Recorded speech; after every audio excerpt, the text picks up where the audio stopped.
The wheels are only ever driven by an electric motor, and that means that we can control the engine that's generating the electricity separately to the driving speed and the acceleration. But we've also added another technology, which is active noise cancellation. So very similar to the headphones that you use on the aeroplane, we have a speaker in the luggage room of the car that will play the inverse noise to the engine and cancel it out. So when you're driving around the city, the engine can start and stop, and you won't even notice it's happening.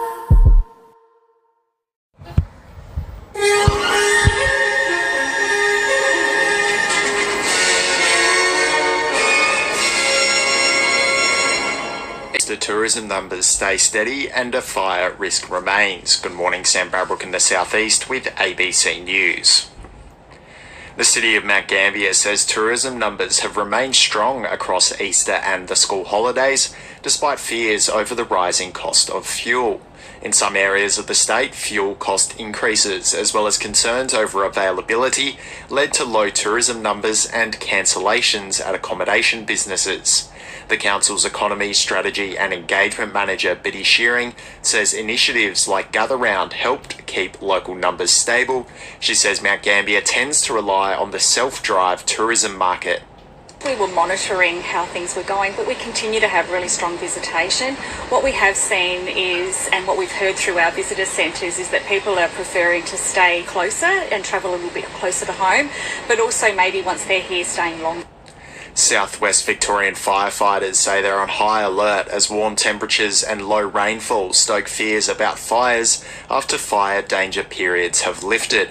Fire danger periods have ended across the southwest except for the Glenelg area where restrictions remain. Barangurruk West CFA Captain Steve Brook is calling on residents to register burn-offs and keep a close eye on any fires they light. He says his local brigade is on high alert after the summer bushfires in the Otways, especially since the region has not had much rainfall.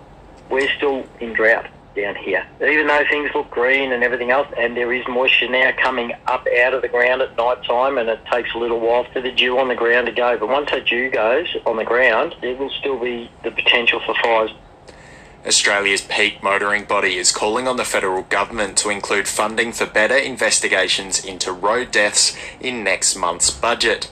It's in response to data that shows deaths on Australian roads rose in the 12 months to the end of March, with more than 1,300 fatalities nationally. The data also showed a more than 15% jump in pedestrian deaths, while cyclist deaths rose by nearly 5%.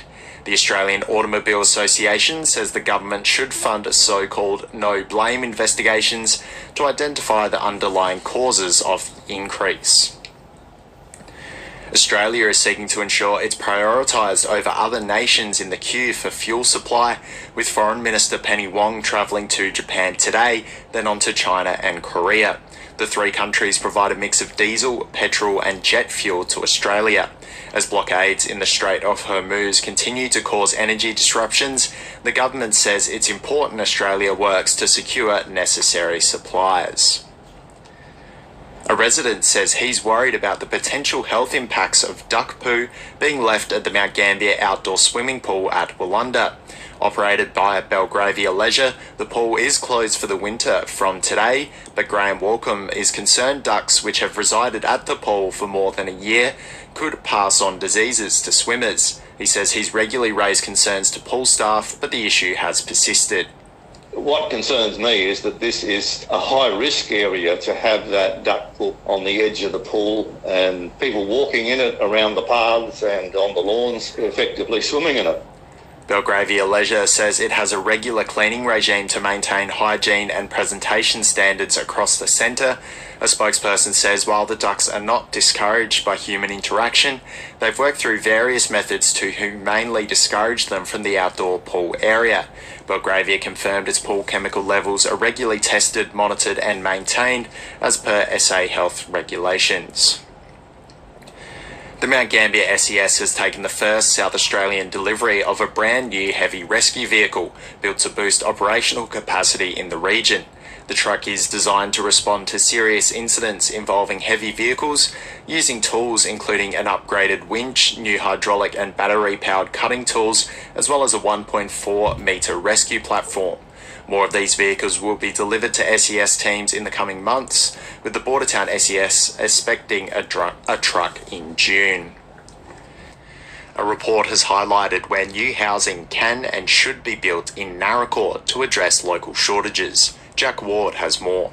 Increasing urban infill and providing more smaller allotments forms the basis of a plan to boost housing supply in the Narracourt-Lucindale Council region. The report, to be presented to the Council's meeting tonight, says there's 942 allotments in Narracourt, either vacant, undeveloped or slated for development in the future, but only 100 new dwellings have been approved in the township in the past 5 financial years. The report says the council should explore opportunities to support the subdivision of larger allotments, incentivise renewal of older buildings, and work with landholders to utilise vacant land parcels.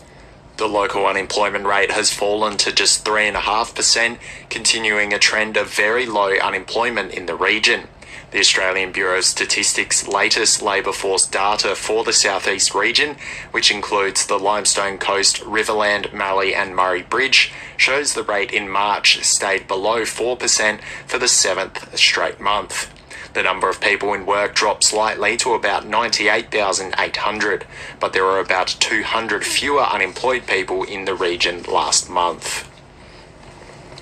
The Charles Sturt University has launched an initiative to help regional Australians more easily locate occupational therapists. Researchers from the university created a dashboard which found nearly 2/3 of people in remote areas have no access to an occupational therapist within a reasonable travel distance. Development lead Karen Hayes says she hopes the project will help better inform where occupational therapists are most needed. 80% of Australia is covered by the remote and very remote classification, which is a huge amount of space that tells us we don't have many people there, but we don't exactly know where occupational therapists are and where they are in relation to the population. Health insurance giant Bupa is being accused of anti-competitive behaviour when it comes to its medical no-gap program. Alison Branley reports. Bupa's agreements with hospitals for no-gap room and theatre fees are different to other insurers. It asks hospitals to ensure its subcontracting doctors don't charge patient gaps on their fees as well. Now it's also asking doctors working at hospitals it doesn't have an agreement with to ensure those hospitals avoid gaps too. Australian Private Hospitals Association Chief Executive Brett Heffernan says Bupa's trying to dictate pricing and it's anti-competitive. They're squeezing the hospital on one end on terms of the contract negotiation, and they're squeezing the doctors on the other end to put pressure onto the hospitals to capitulate. Bupa says the claims are baseless and its gap scheme is designed to save patients money. The managing director of a southeast cattle company says he expects pellet feeding to become more common than pasture feeding as the industry looks to increase efficiency and cut emissions. South Australian Cattle Co started using automated pellet feeders during the drought last year and was most recently introduced automated feed monitoring as part of a state government livestock sustainable solutions program. Tim Burville says the feeders and monitors have saved both time and money.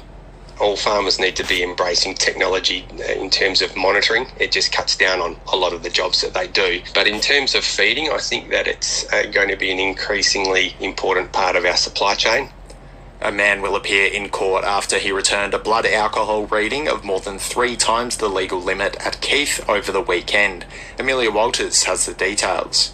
A 22-year-old man was stopped on McBain Street just before 1 a.m. on Saturday and recorded a positive breath test of 0.155. He's been reported for drink driving, handed a 12-month loss of licence and had his vehicle impounded. Elsewhere, police stopped a 55-year-old Narracourt man on Smith Street at Narracourt. He returned a positive alcohol reading of 0.106. Police checks later showed the man's international driver's licence had also expired.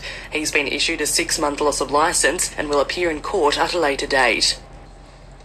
The state government says a series of AI-powered cameras installed in the region 3 years ago have reduced the risk of fires spreading in the area.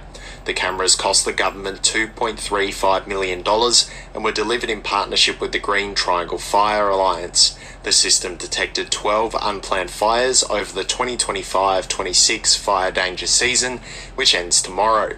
Forest Industries Minister Claire Scriven says while feedback has been positive, the government is not planning on expanding the system. They're able to isolate exactly where the fire is. That means we're able to respond far more quickly. This has now been rolled out across more than 1 million hectares in South Australia. So the benefits are really clear and the investment is really paying off. A new report warns Australia risks repeating its biggest digital policy failure, this time with artificial intelligence at work. National Work reporter Bronwyn Herbert has more. A new union-backed report says without an urgent review of regulation, AI could turbocharge workplace surveillance, unsafe workloads and job insecurity, just as social media platforms spread without guardrails. Report co-author Dominic Marr from the John Curtin Research Centre. AI is so much more powerful than social media. We do not have the luxury of getting it that wrong this time. The report calls for a national AI task force, changes to the Fair Work Act and human oversight of AI decisions. The Federal Minister for Employment will today, for the first time, lead a forum on the adoption of AI in the workforce between business and unions. A South Australian politics expert says the upper house ballot being not fully declared is concerning and would need to be part of an upcoming review. Premier Peter Malinauskas says the declaration of the upper house ballot was still days away, despite Parliament sitting next Tuesday. SA's Electoral Commission faced a number of issues, including missing votes, technical glitches and understaffing during the election. Adelaide University's Clem McIntyre hopes the electoral review will identify the causes of problems and the steps necessary to avoid them next time. It's the fact that they still haven't been able to declare a result is, I think, a concern, and quite reasonably will form part of the focus of the review that the government's announced. The Department for Infrastructure and Transport says the findings from the South Australian Regional Transport Review will be released by the middle of the year. Samuel O'Brien reports. Public consultation for the regional review started in May last year, with the department taking submissions from organisations, advocates, councils and the public. Many regional councils have called for bus services to be expanded to growing parts of their communities, as well as connecting smaller towns and key locations like food banks and airports. A department spokesperson has confirmed the findings will be put forward to the state government mid-year. The spokesperson says the public transport strategy is also being developed following the release of the transport strategy last year. The winemaker and director of Wangalina Wines says producing uncommon wine varieties has been a positive point of difference for the business as the industry struggles with a slump in demand. The Mount Benson winery has been growing different types of grapes in smaller batches since 2019, including many which are more suited for cooler climates.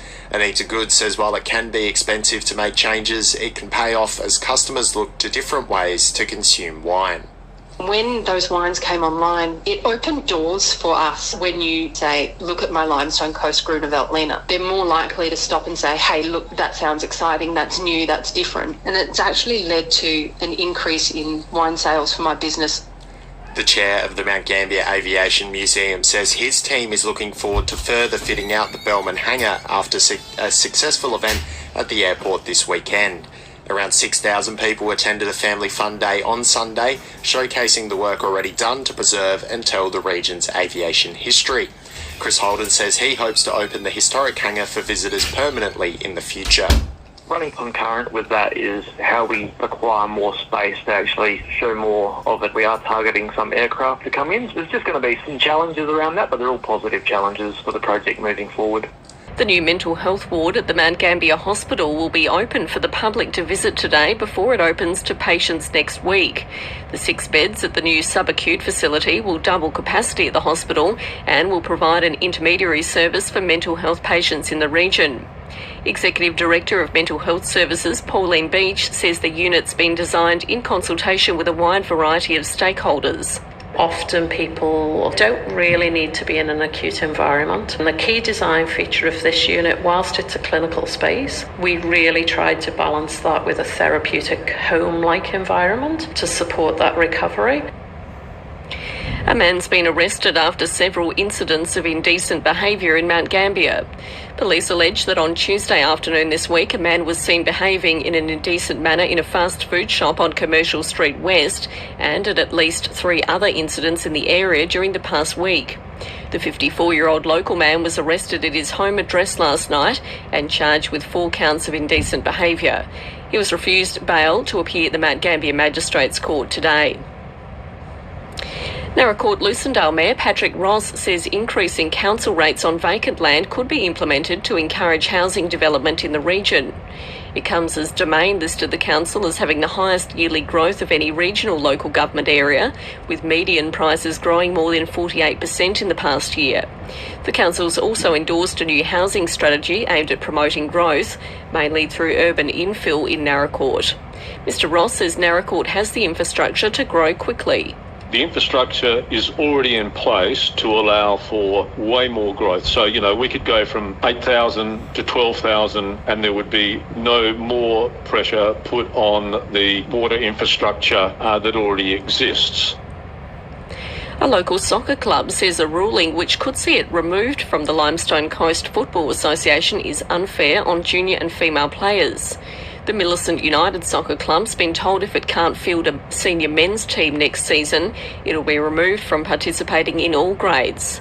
The club's been granted permission to enter a men's team partway through this season after initially not having numbers for a side. Women's coach Lily Izzo says the women's and junior sides are both strong and should be able to play.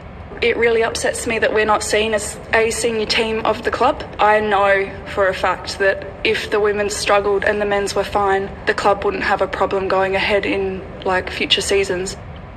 Football South Australia says it's worked with the Limestone Coast Football Association and Millicent United to ensure sustainable participation and strong local competitions. A spokesperson says it requires clubs to field a senior men's side to ensure fixturing considerations, with the league having 7 teams. They say allowing Millicent to not field a senior men's side would have resulted in other clubs having extended periods with no games due to additional buys. And a residents group says the City of Mount Gambier's decision to change its bin collection schedule has received significant backlash. The council's decided from 2028 that it'll pick up food and garden organics waste once a week, while general waste bins, currently collected weekly, would be picked up fortnightly. Frank Wilcox from the Mount Gambier and District Residents and Ratepayers Association says he thinks the change could be a positive, but more education and consultation is needed. The council needs to educate people more onto the thinking and also give people the option. We might only have one waste bin every 2 weeks, but next door might need it every week. It makes it very, very difficult to implement this unless there's a lot more education, I think. In a statement, the City of Mount Gambier says they're aware of the backlash and concerns raised by residents. They say flexible options and exemptions for bin collection would be available for households with legitimate additional needs. The council's also committed to delivering a comprehensive education and engagement campaign ahead of the implementation of the changes on the 1st of July 2028. South Australia's childcare regulator says children have ended up on main roads and injured themselves due to poor supervision. So far this financial year, the Education Standards Board has issued more than 500 statutory compliance actions against providers. One provider, Edge Early Learning, has also closed all its SA centres today for staff training after several centres received compliance notices. The board's chief executive, Ben Gramola, has told ABC Stateline some childcare centres generally have shut due to supervision issues. We've seen the results of that where, children have ended up on main roads or injured themselves as a result of not being supervised properly. The other big one is medical management and allergy management, making sure that children are receiving the right medications. Former MP Nick McBride will return to court in August as he faces 6 counts of allegedly assaulting his wife. Jackson Byrne has more. Mr McBride, who is currently on home detention bail, wasn't present for a brief hearing in the Mount Gambier Magistrates Court yesterday. It's alleged the 56-year-old assaulted his wife 3 times in April last year, with the further 3 charges allegedly occurring in January and September of 2024 and January of 2025. Mr McBride has maintained his innocence and denied the allegations. Yesterday his case was adjourned, while his legal team prepared to write to prosecutors on a list of materials for disclosure. Mr McBride will appear in court again in August. The Country Fire Service is warning people not to become reckless now the fire season has finished as of midnight last night in the upper and lower southeast. Regional Prevention Officer Tammy Heinrich says just because the fire season has ended, it doesn't mean people should stop being vigilant. She says anyone with a large amount of material they've been waiting to burn could benefit from holding off until conditions cool.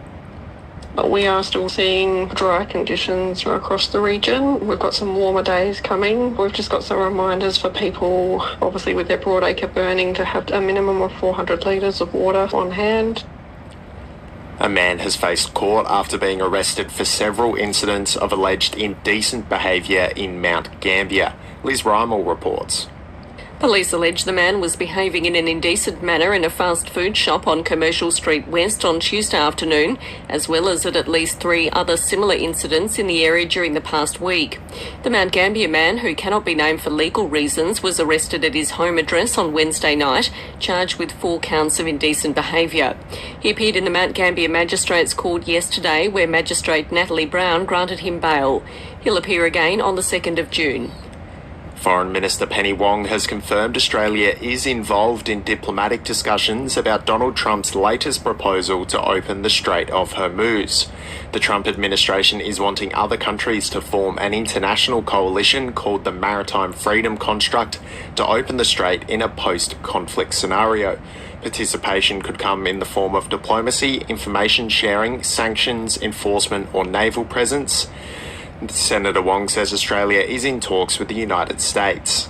We are working with all of our partners, the United Kingdom, France and also the United States. We are engaging on options, noting that we have already provided defensive and diplomatic support to the region. Generations in Jazz gets underway in the southeast from tonight, with thousands of students travelling to the region to showcase their work. Samuel O'Brien has the details. The event has attracted hundreds of schools to the sheds and tents at OB Flat for another year, with student participation back at pre-COVID levels. This year's event will also be the first time students from overseas will be attending since 2019, with ensembles from Christchurch and Palmerston North flying in for the weekend. Performances kick off tonight with the Australian Youth Jazz Orchestra headlining the opening event and Tower of Power headlining the Saturday night gala concert. The event concludes on Sunday with schools being recognised for their performances, as well as awarding 2 students with scholarships.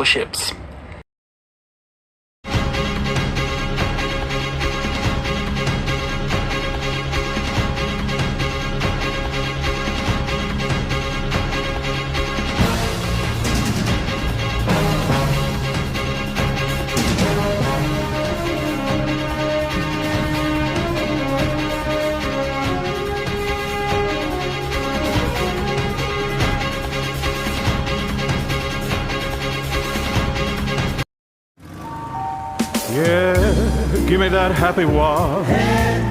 Scratch-free guarantee. Make me feel like a limousine. Happy wash, happy car at OTR.